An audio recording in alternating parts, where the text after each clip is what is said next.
Manatra ny arabandray toklasy tokovavy falta foana aminao amity takariva ity asaina mpanajana taky ny mahazatra ianao anaraka hatramin'ny farany ny fampalalam-baovao eto amin'ny fahitalavitra Maty TV isan'ny mitanany sainy be sy ny maro amin'izao fotoana izao ny zavanisy teny amin'ny lapan'ny antenne mera pirenena eny hoentina aminao ny antsipirin'izay amity takariva ity eo ihany koa ny fanamariana ny tsingeritaona na afatiny manambonahitra iray zany dia ny colonel Ratsimandrava tsingeritaona izay nomariana tamina lanonana samihafa akoatr'izay ny sehatry ny fampianarana sy ny sehatry ny zavakanto tafiditra ao anatin'ny fanamariana ny fetin'ny mpifankatia dia nahazoana akiny ka dia hoentina amintsika ihany koa.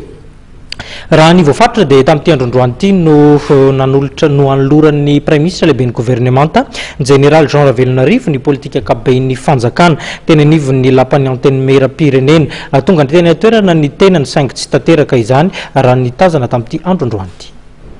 Tsy tanteraka ny fanoloran'ny Prime Ministre lehibe ny gouvernemanta ny général Ravelonarivo Jean ny fandaran'asa no an'ny fanatanterahana amin'ny politika akapoben'ny fanjakana. Tonga teny amin'ny lapan'ny Tsimbazaza niaraka tamin'ny kambana ao anatin'ny gouvernemanta ny général Jean Ravelonarivo.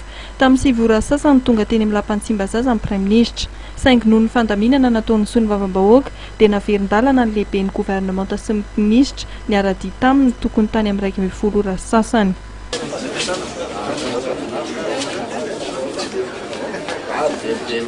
Voasorotry ny lalam-pandrenana ny fanoloran'ny Prime Ministre ny fandaran'asa ny fanatanterahana amin'ny politika akapoben'ny fanjakana hoy ny filoha-hevitry ny antenne mera pirenena Elson Brisson Erafa. Tsy maintsy tanterahana ao anatin'ny fivoriana tsara-potoana faharoan'ny antenne mera pirenena izany. Azy moa zany voalasany article 99 ao anatin'ny lalam-pandrenantsika izay milaza mazava fa ao anatin'ny 30 andro aorian'ny nanandrenan'ny Prime Ministre lehibe ny gouvernemanta dia manolotra ni PGE na ny politique générale de l'État ni Premier ministre chef du gouvernement ka raha izay sy lombavambahoaka no tsy miatsika amin'izany dia izahay no miviolon'ny constitution noho izany dia tsy maintsy ataonay ny hatsihana izany zavatra izany. Raha ny zavanisy teny Tsimbazaza ny maraina ny alohan'ny merenandalana ny gouvernemanta dia nisy ny fivorian'ny Vaomera izay nataon'ny solombavam-bahoaka tao anatin'ny efitrano fivorian'ny antenne mera pirenena. Nojerena tao anatin'izany momba ny raharaha anatin'ny antenne mera pirenena.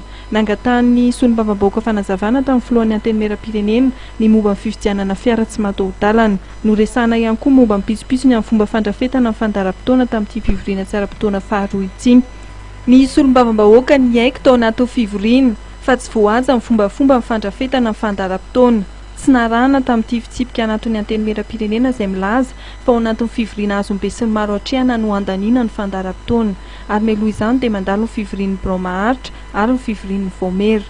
Ny folakandro teo no nanatanterahana amin'ny fivoriana roa ireo ary rahampitso ao anatin'ny fivoriana azombe sy ny maro hatrehana no anapahan'ny solombavam-bahoaka ny fotoana aloran'ny Prime Ministre amin'ny fandaran'asany ho fanatanterahana amin'ny politika akapoben'ny fanjakana.